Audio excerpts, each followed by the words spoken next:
What happened at this royal charity event shocked the entire world. Queen Camilla reached out to grab 4-year-old Prince Louis from his mother Kate's arms during a public event. But what she didn't expect was what happened next. A royal guard physically stepped between them, blocking the queen consort from touching the child. The cameras captured everything. Kate held her son tighter. William's face turned to stone and the palace went into crisis mode. This wasn't just a family disagreement. This was a public confrontation that would change the royal family forever. What led to this explosive moment? Why did security intervene against the queen herself? What happened behind closed doors after the cameras stopped rolling? This is the untold story of the day. A grandmother tried to take a child from his mother's arms, and the shocking consequences that followed.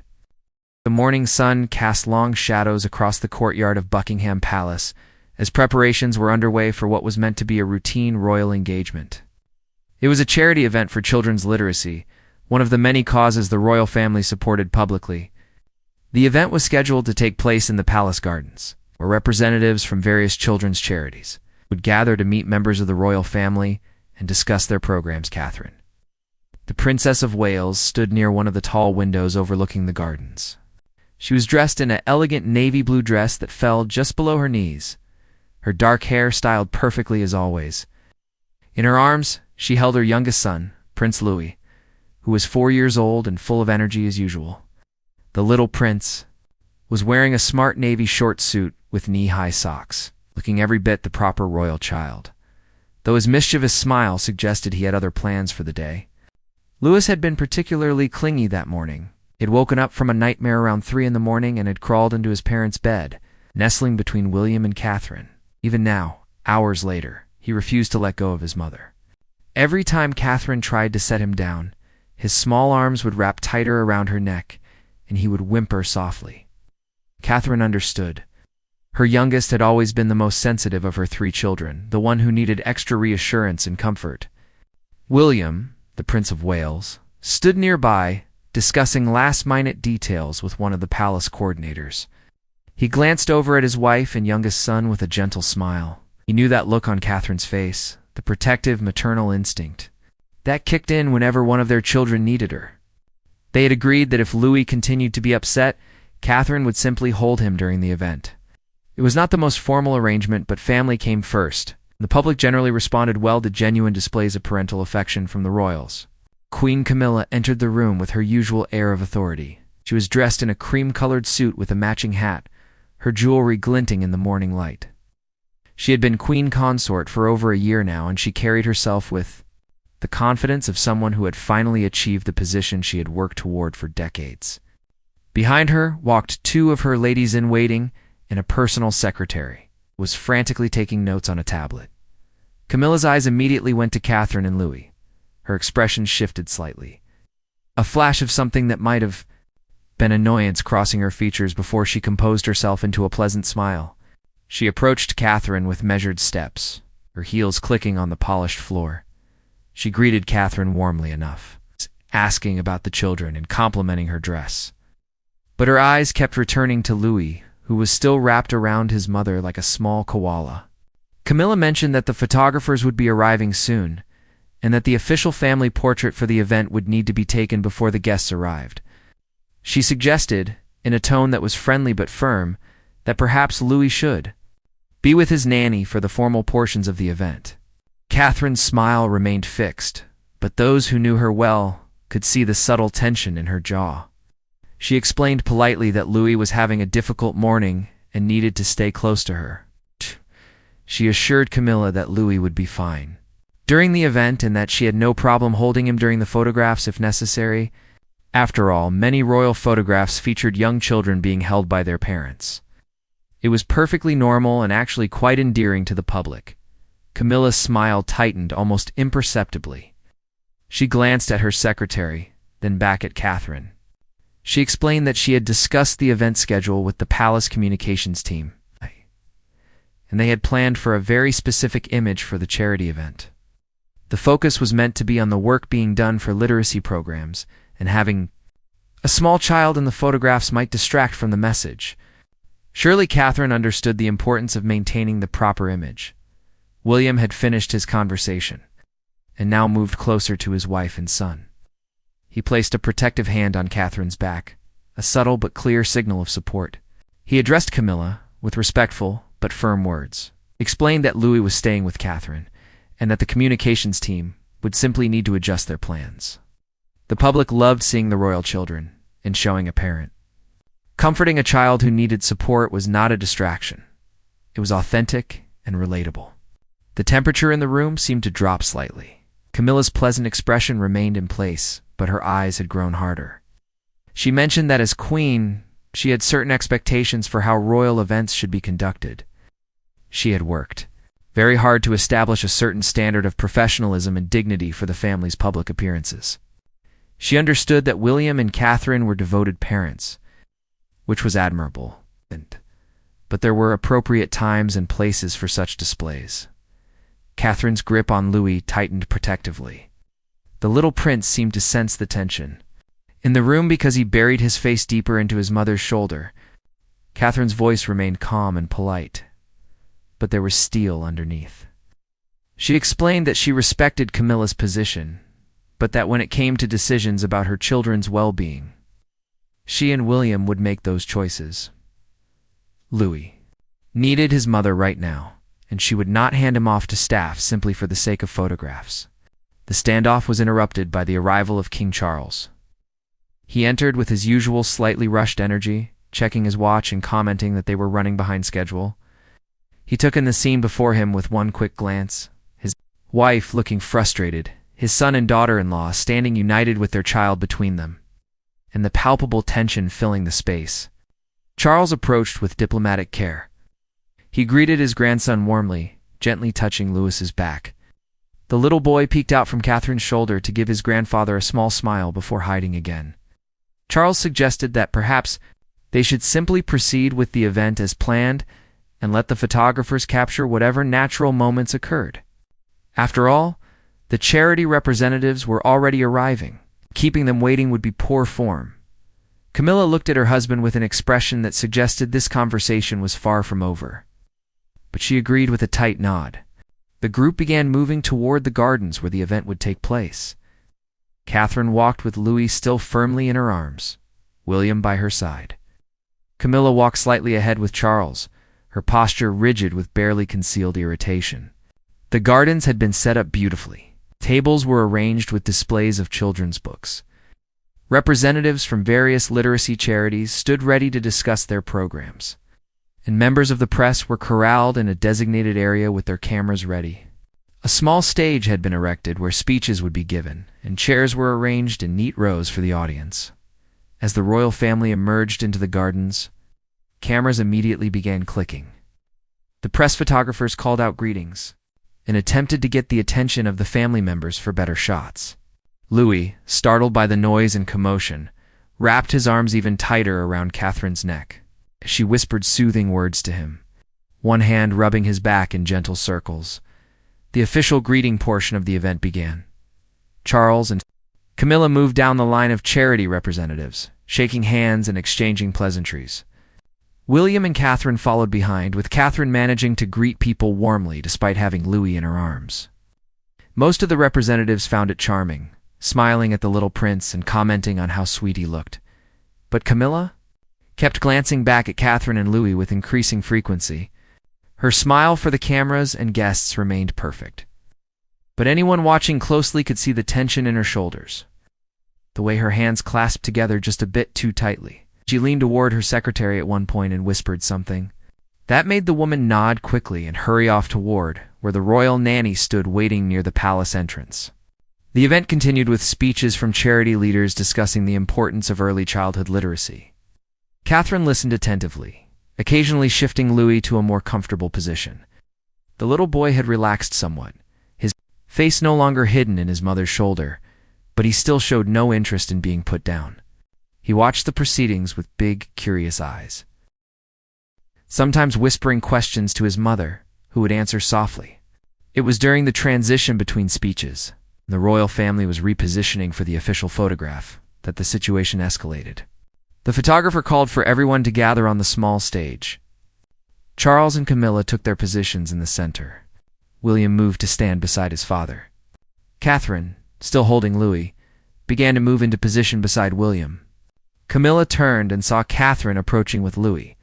Her expression flickered with clear frustration before she composed herself.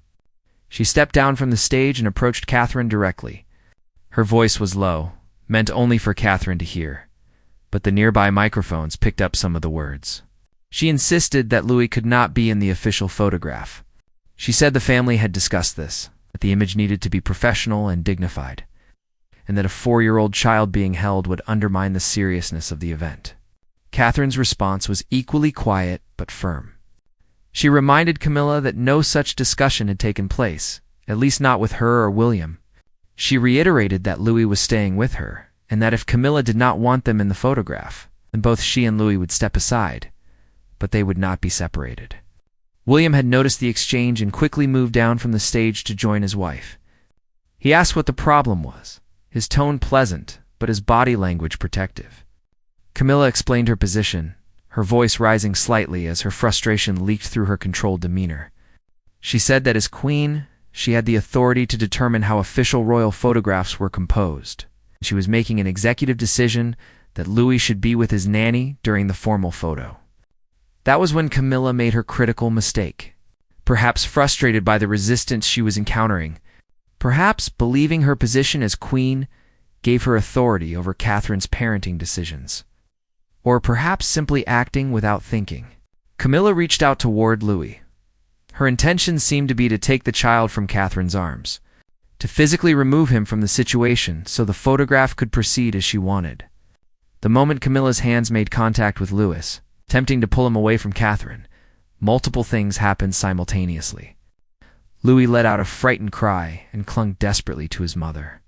Catherine instinctively stepped back, her arms tightening protectively around her son. William moved forward, his face showing shock and anger, and most dramatically, one of the royal guards who had been standing at attention nearby took 2 quick steps forward and positioned himself directly between Camilla and Catherine. The guard was a tall man, well over 6 feet, with the distinguished uniform and bearing of the elite protection officers who served the royal family. His name was Officer James Mitchell, and he had been with the Royal Protection Unit for 12 years. His primary assignment was the protection of the Prince and Princess of Wales and their children. His movement was instinctive, professional, and absolutely within his mandate. When he perceived a potential threat to those under his protection, he acted. Officer Mitchell did not touch Camilla, but his physical presence was unmistakable. He stood with his hands ready, his body positioned to block any further approach toward Catherine and Louis. His face remained professionally neutral, but his stance communicated clearly that he would not permit anyone to grab or forcibly remove the young prince from his mother's arms, regardless of their title or position. The garden had gone completely silent. Everyone present had witnessed what just happened. The charity representatives stood frozen, unsure how to react. The press photographers captured every moment, their cameras clicking rapidly despite the awkward tension. Charles had rushed down from the stage, his face showing concern and confusion. The other royal protection officers had all subtly repositioned themselves, ready to respond if the situation escalated further. Camilla stood motionless, her face flushed with emotion that could have been embarrassment, anger, or shock. Her hands were still partially extended from her attempt to take Louis, but now they hung in the air awkwardly as she processed what had just occurred. A royal guard had physically blocked her, the queen consort, from approaching another member of the royal family. The implications were staggering. The silence stretched for what felt like an eternity but was probably only 5 seconds. Catherine held Louis tightly against her chest, her face pale but composed. The little prince was crying softly now, his small body shaking from the fright of having someone try to pull him away from his mother. Catherine whispered soothing words to him, while keeping her eyes fixed on Camilla. Her expression a mixture of protective fury and controlled composure. William stepped forward, positioning himself alongside Officer Mitchell. His face had transformed from the pleasant public persona he usually maintained to something much harder, much more serious. When he spoke, his voice carried across the quiet garden with unmistakable authority. He addressed Camilla directly, stating clearly that no one would be removing his son from his mother's arms. He thanked Officer Mitchell for his quick response and professional conduct. Then he suggested that perhaps it would be best if they all took a brief recess to compose themselves before continuing the event. Charles appeared beside his wife, his hand touching her elbow gently but firmly. His expression was difficult to read, a complex mixture of concern, embarrassment, and something that might have been disappointment. He agreed with William's suggestion immediately, saying that yes, a brief pause would be appropriate. He nodded to the event coordinator, who quickly announced to the assembled guests that there would be a short intermission before the formal photographs and remaining speeches. Camilla finally lowered her hands. She looked at Officer Mitchell with an expression that could have melted steel. But the guard remained professionally impassive, his position unchanged. She then turned her gaze to Catherine, and for a moment, the two women locked eyes. The tension between them was palpable. Years of complicated history and carefully maintained civility cracking under the pressure of this public confrontation. Camilla's voice, when she finally spoke, was tight and controlled. She addressed Catherine formally, using her full title. She said that she had simply been trying to help. She thought removing Louis from an overstimulating situation would be in the child's best interest. She suggested that perhaps Catherine was being overly protective, that allowing Louis to become so dependent was not healthy for his development as a future. The implication hung in the air like smoke. Camilla was not just questioning Catherine's decision in this moment, but her parenting approach in general. It was a calculated escalation, an attempt to reframe the narrative and put Catherine on the defensive. Several of the charity representatives shifted uncomfortably, clearly wishing they were anywhere else but witnessing this family conflict. Catherine's response was measured but cutting. She thanked Camilla for her concern, but reminded her that she and William were William's parents, and they would determine what was best for their son. She pointed out that Louis was upset because someone had tried to forcibly remove him from his mother's arms, not because of overstimulation from the event. She suggested that perhaps everyone could benefit from remembering that these were real children with real feelings, not just props for photographs or public relations opportunities. William added his support immediately. He noted that Princess Charlotte and Prince George had both gone through similar phases when they were younger, and that Catherine's patient, nurturing approach had helped them develop into confident, well-adjusted children. He made it clear that he and Catherine were a united team when it came to parenting decisions, and that unity was not negotiable, regardless of anyone else's opinions or positions. Charles intervened before Camilla could respond. He suggested that perhaps this conversation would be better held in private, away from the guests and press. He gestured toward the palace entrance, indicating they should move the discussion inside. But Camilla shook her head firmly. She stated that since the incident had occurred publicly, in front of staff, protection officers, and guests, it needed to be addressed publicly. She turned to Officer Mitchell, who still maintained his protective position between her and Catherine. Her voice took on a sharp edge as she asked him to explain his actions. She wanted to know by what authority he had physically blocked the Queen Consort. Now, from approaching another member of the royal family, she suggested that his behavior was inappropriate and insubordinate, and that there would be consequences for overstepping his position. Officer Mitchell remained calm and professional. He explained in a clear, respectful, but firm voice that his primary responsibility was the safety and security of the Prince and Princess of Wales and their children. When he observed an attempt to forcibly remove Prince Louis from the Princess of Wales's arms, without the princess's consent and in a manner that clearly distressed the child, he acted according to his training and mandate. He stated that his action was not personal, not political, but purely professional. Any perceived threat to those under his protection would receive the same response, regardless of the source. The head of royal security, a stern man named Commander Richards, had appeared at some point during the confrontation. He stepped forward now, standing beside Officer Mitchell in a clear show of support. Commander Richards addressed both Camilla and Charles with respect, but absolute certainty. He confirmed that Officer Mitchell had acted entirely within his authority and training. He explained that royal protection officers were empowered to assess and respond to potential threats using their professional judgment, and that removing A distressed child from a parent without consent could reasonably be interpreted as requiring intervention. Camilla's face had gone from flushed to pale. The reality of the situation was becoming clear. Not only had a guard blocked her in front of witnesses, but the head of security was now publicly supporting that action. The narrative she had tried to establish that she was simply trying to help with an unruly child and had been inappropriately challenged was falling apart.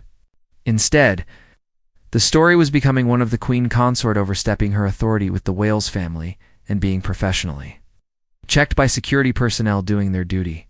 The press photographers had captured everything. The images would be damning. Camilla reaching for Louis with clear intent, Catherine pulling back protectively, the guard stepping between them, William's angry face, Charles looking distressed. These were not the dignified professional photographs Camilla had wanted. These were pictures that told a story of family conflict, of a grandmother figure being blocked from accessing a grandchild, of security intervening in royal family dynamics.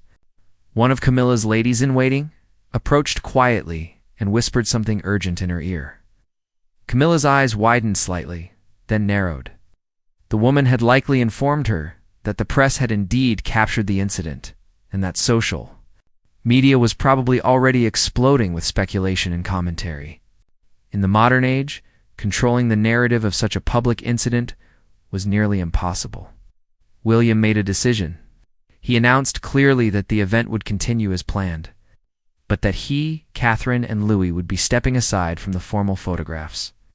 They would still participate in meeting the charity representatives and supporting the cause, but they would do so in a more informal capacity. He apologized to the guests for the disruption and thanked them for their understanding and their important work with children's literacy. It was a masterful move. By stepping aside from the photographs, William removed the source of conflict while also making clear that the fault for the disruption lay elsewhere. The guests would get their event, the charities would get their royal support, but the formal family portrait Camilla had been so insistent upon would now be missing the most popular members of the royal family. The photographs would feature Charles and Camilla alone or with minor royals. The absence of William, Catherine, and the children would be conspicuous and commented upon. Catherine added her own gracious comments, thanking the charity representatives for their patience. She managed to smile warmly, despite the tears still drying on Louis's face. She said she looked forward to speaking with each organization individually and hearing about their programs. Louis had calmed slightly, though he remained firmly attached to his mother and was eyeing Camilla with obvious wariness. Camilla looked at Charles, clearly expecting him to override William's decision or to insist that the original plan be followed. But Charles remained quiet. His position was impossible. He could not side against his wife without damaging their marriage and his own standing, but he could not side against his son and grandson without causing a permanent rift in the family and inviting public criticism. So he did what he often did in difficult situations. He tried to smooth things over without actually taking a firm position. Charles suggested that perhaps everyone was overreacting, that it had been a simple misunderstanding, and that they should all move forward in a spirit of family unity. He said that what mattered was the charity work they were there to support, and that they should focus on that rather than on internal disagreements. He proposed that they could take informal photographs throughout the event, candid shots that would show the family naturally interacting with guests and supporting the cause. It was a typical Charles response, attempting to find a middle ground. That would satisfy everyone while actually satisfying no one. William and Catherine accepted the proposal with polite nods, but their body language made clear they would be maintaining their distance from Camilla for the remainder of the event. Camilla's tight smile suggested she understood she had lost. This particular battle but was far from conceding the war. The event resumed with a palpable tension underlying all the pleasant interactions. Catherine moved through the charity representatives with Louis still in her arms. Though the little prince had relaxed considerably and was even smiling at some of the guests who spoke kindly to him, William stayed close to his wife and son, his presence a clear protective barrier. Several of the charity workers commented on what a devoted father he appeared to be and how lovely it was to see such a close family bond. Camilla conducted her own tours of the event, speaking with guests and posing for photographs with Charles. but there was a stiffness to her movements, a forced quality to her smile.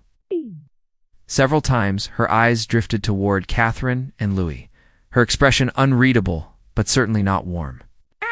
The press photographers captured those looks as well, images that would later be analyzed endlessly on social media and in tabloid articles.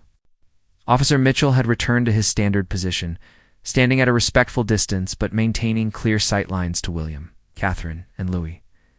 Several other protection officers had subtly repositioned themselves as well, creating what amounted to a security bubble around the Wales family. It was professional and discreet, but the message was clear. The protection team was on high alert, and they would not permit another incident. Commander Richards approached William during a quiet moment and spoke briefly with him. The conversation was private, but those watching saw William nod seriously and shake the commander's hand with obvious respect and gratitude. It was widely interpreted as William thanking Richards for his team's professional response and confirming his support for their actions. One of the charity representatives, a woman who had worked with Catherine on several previous events, approached the princess during a break in the schedule. She spoke quietly, asking if everything was all right and if there was anything she could do to help. Catherine assured her that everything was fine, just some family stress that had bubbled up at an unfortunate moment. Oh. The woman nodded understandingly and mentioned that she had seen the incident and that in her professional opinion, as someone who worked with families, Catherine had handled the situation exactly right. A child in distress needed their parent, period, and anyone trying to interfere with that bond was in the wrong regardless of their title or position. Catherine thanked her for the support, and the woman's words seemed to bolster her confidence. She stood a bit straighter, held Louis a bit more openly, and engaged with the remaining guests with renewed warmth and energy. William noticed the change and smiled at his wife with obvious pride and affection. The formal speech portion of the event continued. Charles delivered remarks about the importance of literacy and the royal family's commitment to supporting educational initiatives. His speech was well-crafted and well-delivered, but it felt somewhat hollow given what had just transpired. Camilla spoke briefly as well, focusing on her own literacy charity work and thanking the organizations present for their dedication. When it came time for William to speak, he deviated slightly from his prepared remarks. He spoke about the importance of early childhood development and the crucial role parents played in fostering a love of reading. He mentioned that he and Catherine read to their children every night, that it was one of their most cherished family rituals. He said that creating a secure, loving environment where children felt safe and supported was the foundation for all learning and growth. Anyone listening carefully could hear the subtext, the gentle but firm rebuke to Camilla's earlier actions and comments. Louis had fallen asleep in Catherine's arms by this point, exhausted by the emotional morning and soothed by his mother's steady heartbeat and gentle swaying. Catherine continued to hold him without complaint, occasionally adjusting her position, but never attempting to hand him off to a nanny or aide. Several photographers captured images of the sleeping prince in his mother's arms, and these would become some of the most shared and praised photographs from the event. The public loved seeing the human side of the royals, the genuine parental affection that transcended titles and protocol. As the event drew to a close, guests began departing. They thanked the royal family members individually, many making special efforts to speak with Catherine and compliment her obvious devotion to her son. The general consensus among attendees seemed to be that, while some tension had been present, the event had ultimately been successful in highlighting important charitable work. But everyone knew that the real story was what had happened between Camilla and Catherine, and how that conflict would play out in the days and weeks to come. The royal family returned to the palace in separate groups. Charles and Camilla departed first, walking briskly toward their private apartments without speaking to anyone. William and Catherine waited until Louis was safely transferred to their car before leaving, the sleeping child cradled in his mother's arms. The protection officers maintained their heightened alert status, forming a tight perimeter around the family as they moved through the palace corridors. Within minutes of the event's conclusion, the palace communications team was in crisis mode. The press office was flooded with inquiries from journalists who had witnessed the incident or heard about it from photographers present. Social media had exploded with speculation, eyewitness accounts, and heated debates about what had transpired. The hashtag about the incident was trending within the hour, with millions of people sharing opinions about royal family dynamics, parenting approaches, and the role of security personnel. The official palace statement, released 3 hours after the event, was carefully worded to minimize the conflict while acknowledging that something had occurred. It mentioned that there had been a brief disagreement regarding event logistics, that all parties remained committed to supporting the important charity work being highlighted, and that the matter was being handled privately within the family. It was the kind of bland, diplomatic statement that satisfied no one, but attempted to prevent the story from spiraling further out of control, but the damage was already done. Every major news outlet carried the story, many with clear photographs showing Camilla reaching toward Louis, Catherine pulling back, and Officer Mitchell stepping between them. Royal commentators and body language experts were invited onto television programs to analyze every gesture and expression. The public reaction was swift and overwhelming, with the vast majority supporting Catherine's right to comfort her child, praising the guard for his professional intervention. Inside the palace, multiple crucial conversations were taking place simultaneously. In their private apartments, William and Catherine sat together, while Louis napped in the adjacent bedroom. They spoke in low, serious tones about what had happened and what needed to happen next. Catherine was still shaken, not by the confrontation itself, but by the brazenness of Camilla's attempt to physically take Louis from her arms. William was angry, cold fury that made him more determined than ever to establish clear boundaries. They discussed their options. They could attempt to smooth things over, accept the palace's official narrative of a simple misunderstanding, and move forward as if nothing significant had occurred. That was certainly what would be expected of them. The traditional royal approach of maintaining public unity regardless of private conflicts. But both William and Catherine felt that this incident was too significant to simply sweep under the rug. A line had been crossed, and failing to address it would only invite further boundary violations. William placed a call to his private secretary, a capable woman named Jennifer Morrison, who had served the Wales household for 5 years. He instructed her to document every detail of the incident, including statements from Officer Mitchell and any other witnesses. He wanted a comprehensive record of what had occurred, not for public release, but for internal family discussions. He also asked her to discreetly gather information about whether there had been previous incidents or concerns about Camilla's interactions with the Wales children. Catherine spoke with her own team, including her communications advisor and her longtime aide. She wanted to ensure that, if asked about the incident, her staff would communicate a consistent message that she had been comforting her distressed child, that she would always prioritize her children's emotional well-being over protocol or photographs, and that she appreciated the professional response of the royal protection officers. It was a message that would resonate with parents everywhere and position Catherine as a sympathetic figure rather than a difficult or uncooperative one. Meanwhile, in their separate apartments, Charles and Camilla were having a much more heated discussion. Camilla was furious, pacing the room and gesticulating as she spoke. She felt humiliated, undermined, and disrespected. How dare a mere guard block the Queen Consort? How dare William and Catherine refuse to follow her directives for an official royal event? She argued that there was a hierarchy within the family, and that as king and queen, she and Charles had the ultimate authority over how things were conducted. Charles listened with a pained expression. He understood his wife's frustration, but he also recognized that she had badly mishandled the situation. Attempting to physically take a child from their parent, especially in such a public setting, was never going to be well received regardless of the circumstances. He tried to explain that William and Catherine were not staff members to be directed. They were senior royals themselves with their own household and considerable public support. The Wales family could not simply be ordered about. They needed to be consulted and respected. Camilla dismissed his concerns. She argued that the problem was that William and Catherine had never fully accepted her as queen, that they still saw her as the other woman who had broken up. Charles's marriage to Diana, she claimed that no matter what she did, they would find fault with it, that they were deliberately undermining her authority and trying to diminish her position.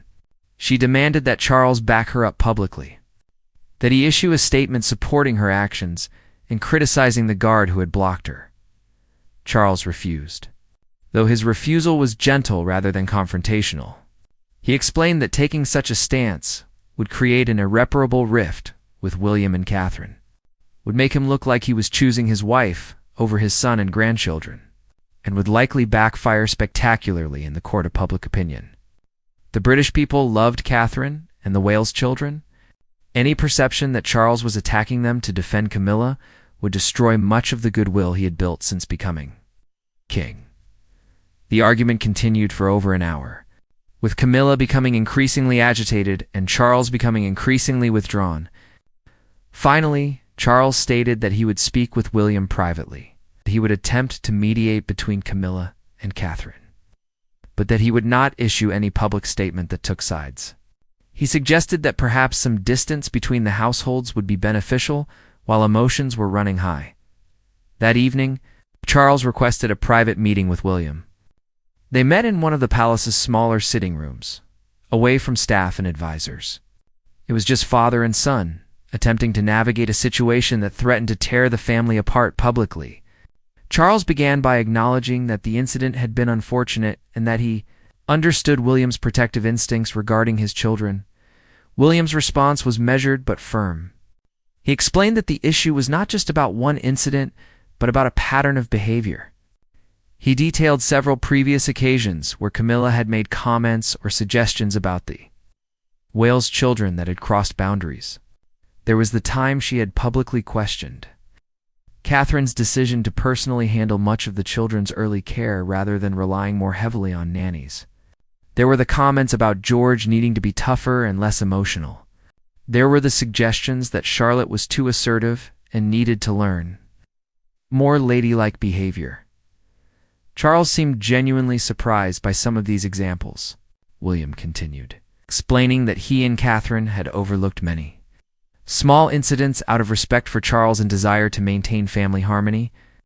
But attempting to physically remove Louis from Catherine's arms was not a small incident. It was a fundamental violation of their parental authority and their child's sense of safety. It could not be dismissed as a misunderstanding or smoothed over with platitudes about family unity.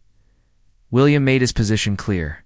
He and Catherine would not be putting the children into situations where they might be subjected to similar treatment. If that meant missing some family events or maintaining distance from Camilla, so be it. Their first responsibility was to their children, not to public appearances or family politics. He said he would always respect Charles as his father and his king. But that respect did not extend to allowing anyone, including the Queen Consort, to make his children uncomfortable or to override his and Catherine's parenting decisions. Charles tried to defend Camilla's intentions, suggesting that she had simply been trying to help, that she cared about the children and wanted what was best for them. William cut him off gently, but firmly. He said that intentions were less important than actions and impacts. Regardless of what Camilla intended, the effect of her actions was to de-stress Louis and to undermine Catherine's authority as a mother. That was unacceptable, and it would not be tolerated going forward. The king asked what William wanted, what would resolve the situation. William's answer was straightforward. He wanted an apology from Camilla to Catherine, a genuine acknowledgement that she had overstepped, and a commitment to respect their parenting decisions going forward. He wanted clear boundaries established about interactions with the Wales children, and he wanted assurance that there would be no retaliation against Officer Mitchell or any other protection personnel who had simply done their jobs professionally. Charles promised to speak with Camilla about an apology, but could not guarantee how she would respond. He assured William that there would be no retaliation against the protection officers, and he agreed that Commander Richards had confirmed they had acted appropriately. He asked William to consider attending a family meeting where everyone could discuss expectations and boundaries, where they could attempt to move forward in a constructive manner. William agreed to consider it, but made clear that Catherine's comfort and the children's well-being were prerequisites for any such meeting. If the meeting was going to be an ambush where Catherine was ganged up on, or made to feel defensive about her parenting, it would not happen. Charles understood and promised to ensure any discussion would be respectful and productive. The two men parted with an awkward embrace. Charles looked older and more tired than usual, the weight of trying to mediate between his wife and his son clearly taking its toll. William remained resolute, his priority clear. He would protect his family, even if that meant uncomfortable conflicts with other family members. Meanwhile, the public reaction to the incident continued to evolve. Parenting groups and child development experts weighed in overwhelmingly on Catherine's side. They pointed out that responding to a child's distress by removing them from their parent was outdated thinking. That modern understanding of child psychology emphasized the importance of secure attachment and parental responsiveness. Catherine was being praised as an example of emotionally intelligent parenting, while Camilla's actions were criticized as tone-deaf at best and potentially harmful at worst. Royal historians provided context about previous generational conflicts within the family, noting that tensions between senior royals and the next generation were nothing new. But they also observed that in the modern era, with social media amplifying every incident and the public having more direct access to information, such conflicts played out very differently than they would have decades earlier. The monarchy's survival depended increasingly on public support, and the public clearly supported William and Catherine in this instance. Some commentators brought up Diana, drawing parallels between how she had struggled with royal protocol that seemed to prioritize appearances over authentic parenting, and how Catherine was now facing similar pressures. The comparisons were inevitable given the history, and they did not paint Camilla in a favorable light. The narrative of the new queen consort being at odds with the beloved late princess's daughter-in-law was powerful and damaging. Camilla's supporters attempted to reframe the story, suggesting that the media was being unfair to her, that she was being held to impossible standards, and that the incident had been blown out of proportion. But these defenses gained little traction. The photographic evidence was clear, the eyewitness accounts were consistent, the security officer's intervention was documented. There was little ambiguity about what had occurred, only debate about how serious it was and what should happen next. Within the palace staff, the incident had created clear divisions. Those who worked directly with the Wales household were firmly supportive of William and Catherine. They had witnessed firsthand the couple's devoted parenting and their children's happy, confident demeanors. They found it entirely appropriate that Catherine had refused to hand over a distressed child for the sake of photographs. Those who worked for Charles and Camilla were in a more difficult position, knowing their employers were on the wrong side of public opinion, but needing to maintain loyalty. The protection officers had their own perspective on the incident. Officer Mitchell was regarded as a hero among his colleagues, someone who had made a split-second decision to fulfill his primary mandate of protecting those in his charge. Commander Richards had made clear that the entire protection team stood behind Mitchell's actions. There was quiet satisfaction among the officers that their professional judgment had been vindicated, that they had authority to intervene when necessary, regardless of the titles of those involved. As the day turned to evening, Catherine checked on Louis one final time before heading to bed herself. The little prince was sleeping peacefully, his earlier distress forgotten in the simple way of young children. But Catherine knew this incident would have longer-lasting impacts. The public nature of the conflict meant it would be discussed and dissected for days or weeks to come. The family dynamics would be changed, perhaps permanently, and her relationship with Camilla, never warm but previously cordial, was now openly strained. William joined her, wrapping an arm around her shoulders as they watched their son sleep. He whispered that he was proud of her, that she had handled an impossible situation with grace and strength. Catherine leaned into him, grateful for his support. They both knew that more difficult conversations lay ahead, that this incident was not truly resolved. But for tonight, their family was safe and together. And that was what mattered most. 3 days after the incident, the palace announced a private family meeting would take place at Windsor Castle. The location was significant, neutral territory away from Buckingham Palace and the immediate scene of the conflict. The guest list was deliberately small: Charles, Camilla, William, and Catherine. The children would not be present, and staff would be kept to a minimum. It was an attempt to have an honest conversation without the pressure of observers or the complications of managing young children. Catherine had been reluctant to attend. She felt that the burden of reconciliation should not fall on her when she had done nothing wrong. But William had encouraged her to participate, arguing that establishing clear boundaries required direct communication. They had agreed on their non-negotiable points: an acknowledgement that Camilla had overstepped, respect for their parenting decisions, and no punishment for the protection officers. If these points could not be achieved, it would maintain distance until they could. The meeting took place in one of Windsor's smaller drawing rooms, a comfortable space with sofas arranged to facilitate conversation rather than the formal seating that might emphasize hierarchy and protocol.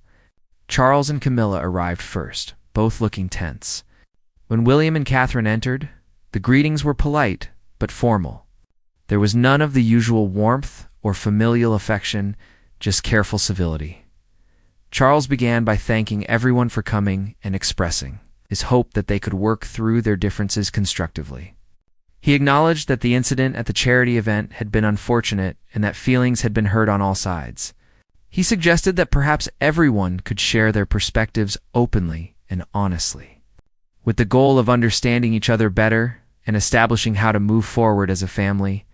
Camilla spoke next, and her words were carefully chosen, clearly prepared in advance.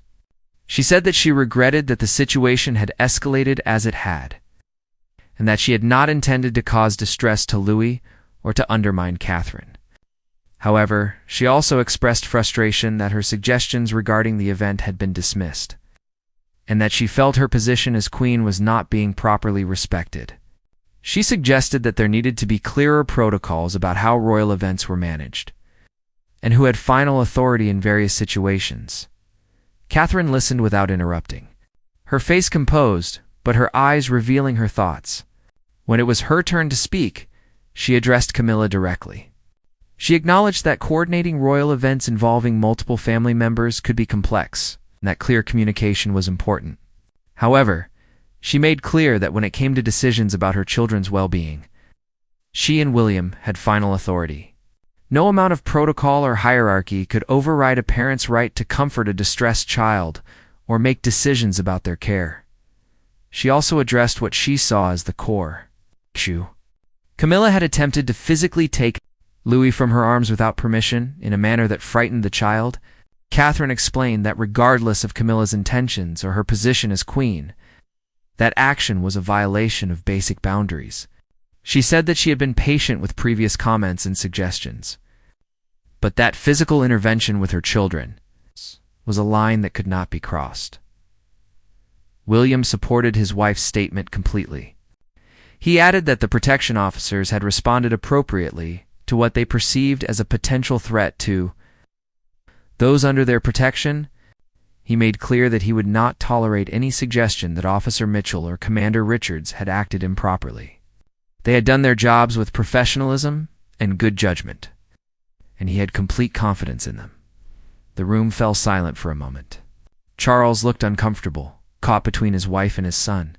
Camilla's jaw was tight, her displeasure evident, but she also seemed to recognize that she was not going to win this particular battle. The public reaction had been decisively against her. The protection team's actions had been officially endorsed, and even Charles was not fully supporting her version of events. Camilla took a breath and offered what could charitably be called a qualified apology. She said that she had not meant to frighten Louis, and that if her actions had been interpreted as aggressive or inappropriate, she regretted that. She acknowledged that Catherine and William were Louis's parents and had the right to make decisions about his care. It was not the full, unqualified apology Catherine had hoped for, but it was more than she had expected. Catherine accepted the apology with a gracious nod, but did not pretend that everything was now resolved. She stated that moving forward, she needed assurance that her parenting decisions would be respected, that her children would not be subjected to criticism or unwanted interference, and that situations where the children might be distressed would be handled with sensitivity rather than protocol. Charles attempted to broker a compromise. He suggested that perhaps there could be better advanced communication about events involving the children, so that everyone understood expectations and roles. He proposed that the Wales household and the main palace household have regular coordination meetings to prevent misunderstandings. He emphasized that both Catherine and Camilla brought valuable perspectives and that working together would benefit everyone. William agreed that better communication could help, but he also made clear that communication meant consultation, not directives. He and Catherine would consider input from others, but they would make the final decisions about their children. He suggested that perhaps it would be helpful if Camilla spent some time understanding their parenting philosophy and approach before offering suggestions, and that any concerns she had should be raised privately with him or Catherine, rather than being expressed publicly or in ways that might embarrass or undermine them. The conversation continued for nearly 2 hours, covering not just the immediate incident, but broader issues about family dynamics, public expectations, and the challenges of balancing personal relationships with institutional roles. There were moments of tension and moments of tentative understanding. By the end, no one would claim that all issues were resolved or that relationships were fully repaired. But there was at least a framework for moving forward. One significant outcome was the agreement that, for the immediate future, large family events involving the Wales children would have clearly defined roles and expectations communicated in advance. If there were disagreements about how things should be handled, they would be discussed privately before the event rather than during it. Catherine would have autonomy to determine what was best for her children in any given moment, and that judgment would be respected by others present. There was also discussion about the children's relationships with Charles and Camilla. Catherine and William both wanted the children to have a relationship with their grandfather and step-grandmother, but they needed those relationships to be positive and supportive rather than critical or controlling. Camilla agreed to focus on building individual connections with each child rather than trying to impose her ideas about how they should behave or be raised. As the meeting concluded, the atmosphere remained somewhat strained, but less openly hostile than it had been. Charles seemed relieved that some level of understanding had been reached. Camilla looked emotionally exhausted but composed. William and Catherine maintained their united front, pleasant but firm. There were no warm embraces or declarations of renewed affection, just polite goodbyes and commitments to try to do better. The palace released a brief statement that evening, indicating that the family had met privately too, discussed recent events, and had reached an understanding about moving forward together. It was vague enough to say almost nothing while technically addressing the public's awareness that a conflict had occurred. No details were provided, and no questions were answered. It was standard palace crisis management, attempting to close the story without providing more fuel for speculation. But of course, the public discussion continued. Royal commentators analyzed the timing and brevity of the statement, reading significance into every word choice. Body language experts examined photographs of family members leaving Windsor, looking for signs of reconciliation or ongoing tension. Social media continued to debate the incident and its implications for the monarchy's future. In the weeks that followed, the royal family gradually returned to public duties. William and Catherine resumed their schedule of engagements, always presenting a united and confident front. Charles and Camilla did the same, though careful observers noted that joint events with the Wales family were fewer and more carefully managed than before. The children continued to be largely kept out of public view, except for specific planned appearances, a decision that both protected them from scrutiny and prevented additional incidents. Officer Mitchell continued in his role with the Royal Protection Team, his actions having earned him respect among his colleagues and even a personal thank you from William. The incident became something of a legend within protection circles, an example of split-second decision-making and professional judgment that reinforced the importance of protecting principles even in politically complex situations. Commander Richards included the incident in training materials as a case study in assessing threats and maintaining professional boundaries. Camilla's public image had taken a hit from which it was unclear she would fully recover. Polling showed that her favorability ratings had dropped significantly, particularly among younger people and parents. She was increasingly seen as out of touch and unsympathetic, someone who prioritized protocol and appearances over human needs and emotions. Her team worked hard to rehabilitate her image through carefully selected engagements and positive press coverage. But the damage was substantial. Catherine's popularity, already high, reached new levels. She was praised as a modern mother who understood that children's emotional needs were more important than perfect photographs. Her willingness to stand up to pressure from senior royals to protect her son resonated with people who valued authenticity and maternal devotion. She became even more of a contrast figure to Camilla, representing a different vision for what royal family life could and should be. William was seen as a supportive husband and protective father, qualities that endeared him to the public. His firm but respectful handling of the conflict demonstrated leadership skills and showed that he could stand up for his family without being disrespectful to his father or the institution. It reinforced the public's confidence that when he eventually became king, he would bring both strength and compassion to the role. Charles found himself in the most difficult position. He had tried to maintain neutrality and broker peace, but in doing so, he had satisfied no one fully. His failure to more forcefully support either his wife or his son left both sides feeling somewhat let down. It was a reminder that being king meant making difficult choices, and that attempting to avoid those choices often created more problems than it solved. The incident had several lasting impacts on the royal family's operations.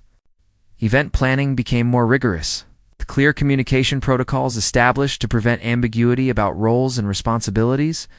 The protection team's authority was clarified and strengthened, making explicit that their professional judgment would be respected even when it involved intervening in family dynamics. And perhaps most significantly, it became understood throughout the palace that William and Catherine's autonomy regarding their children was not negotiable. Louis, the unwitting center of the entire controversy, continued to be a cheerful, energetic 4-year-old with no lasting trauma from the incident. His parents had handled his immediate distress with sensitivity, and the security of his relationship with them had not been shaken. In the innocent way of young children, he had processed and moved past the scary moment quickly. His parents, however, remained vigilant about protecting all their children from situations that might be overwhelming or distressing. The relationship between Catherine and Camilla never returned to its previous state of careful cordiality. There was a permanent wariness now, a recognition that trust had been damaged and might never be fully restored.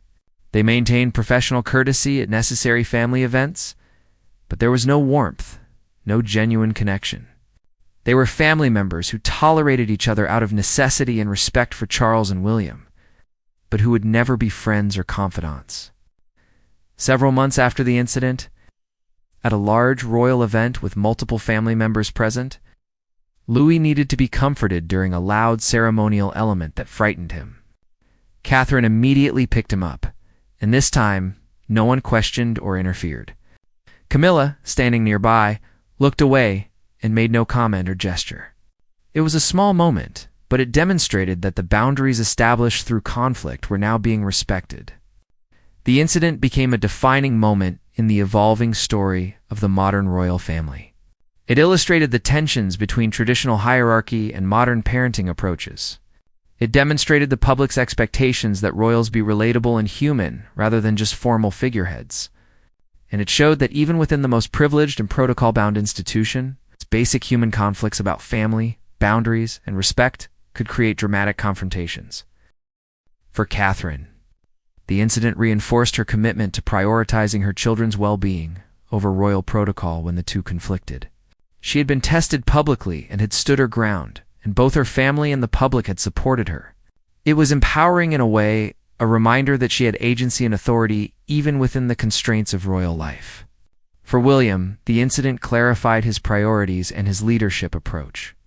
He would respect the institution and his father's position, but he would not sacrifice his family's well-being for the sake of appearances or tradition.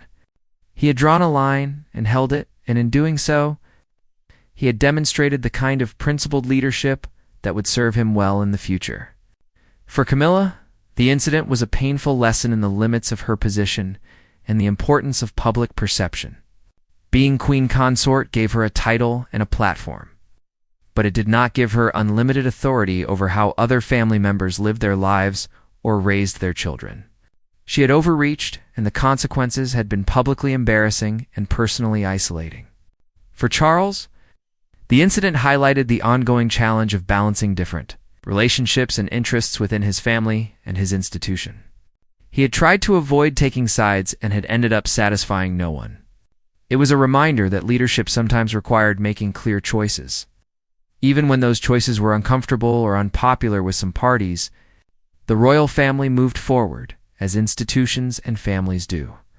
Carrying the lessons and scars of this conflict into future interactions, the photograph of Officer Mitchell, stepping between Camilla and Catherine, protecting the princess and young Prince Louis, became one of the defining images of this era of the monarchy.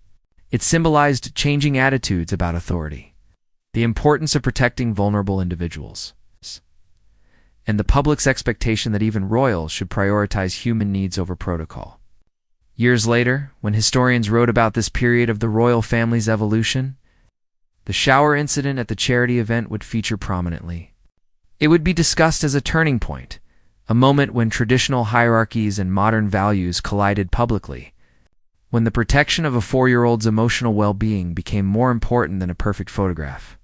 It would be remembered as the day a guard physically blocked a queen, and in doing so, helped define what true protection really meant.